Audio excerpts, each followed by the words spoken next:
மலைகளால் சூழப்பட்ட அழகான கிராமம்தான் டும்கூர். அங்கு எங்கு பார்த்தாலும் பழமரங்களும் பசுமையான இயற்கையும் நிறைந்திருந்தது. ஒவ்வொரு வீட்டிலும் மாமரங்கள் வளர்ந்து இனிய மாம்பழங்கள் குலுங்கிக் கொண்டிருந்தன. மரங்களில் சிவப்பு ஆப்பிள்கள் அழகாக தொங்கிக் கொண்டிருந்தன. டும்கூரில் குழந்தைகள் மகிழ்ச்சியாக படிக்கும் பள்ளியும் இருந்தது. கிராம மக்களுக்கு உதவ டும்கூர் வங்கியும் ஏடிஎம்மும் இருந்தன. இது அவர்களுக்கு மிகவும் பயனுள்ளதா அமைஞ்சது. ஏனெனில் இது அவர்களின் அன்றாட பணத்தேவைகளை எளிதில் பூர்த்தி செய்ய உதவியது. இயற்கை அங்காடியில் புதிய காய்கறிகளும் பழங்களும் தினமும் விற்கப்பட்டன. இயற்கையோடும் அன்போடும் வாழ்ந்த டும்கூர் மக்கள் எப்போதும் மகிழ்ச்சியாக இருந்தனர். அவர்கள் வாழ்ந்த இந்த கிராமம், அந்த குடும்பத்தில் அப்பா, நம்போ பையன், நம்போ குட்டி ஆகியோர் மகிழ்ச்சியாக வாழ்ந்து வந்தனர்.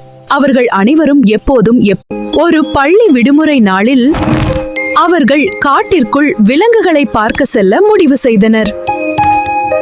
மூவரும் மகிழ்ச்சியுடன் காட்டிற்குள் நடந்து சென்றனர். அப்போது ஒரு மான் காயமடைந்து கிடப்பதை அவர்கள் பார்த்தனர். அவர்கள் மூலிகை செடிகளை தேடி காட்டில் அலைந்தனர்.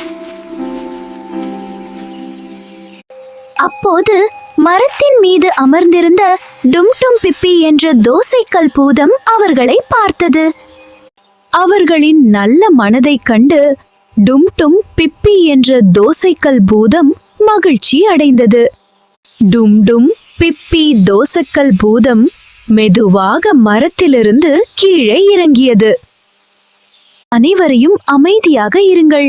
பயப்படாதே மகளே, அது நம்மை ஒன்றும் செய்யாது. பயப்படாதீர்கள், நல்ல மனசு கொண்டவர்களுக்கு நான் நண்பன் என்றது டும்டும் பிப்பி. இன்றிலிருந்து நாம் அனைவரும் நண்பர்கள்.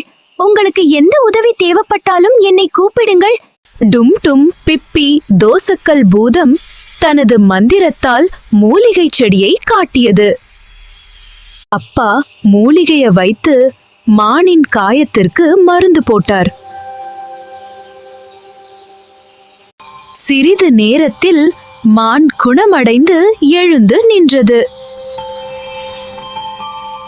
விலங்குகளுக்கு உதவுவது மிகப்பெரிய நல்ல செயல் என்றது டும்டும் பிப்பி தோசைக்கல் பூதம்.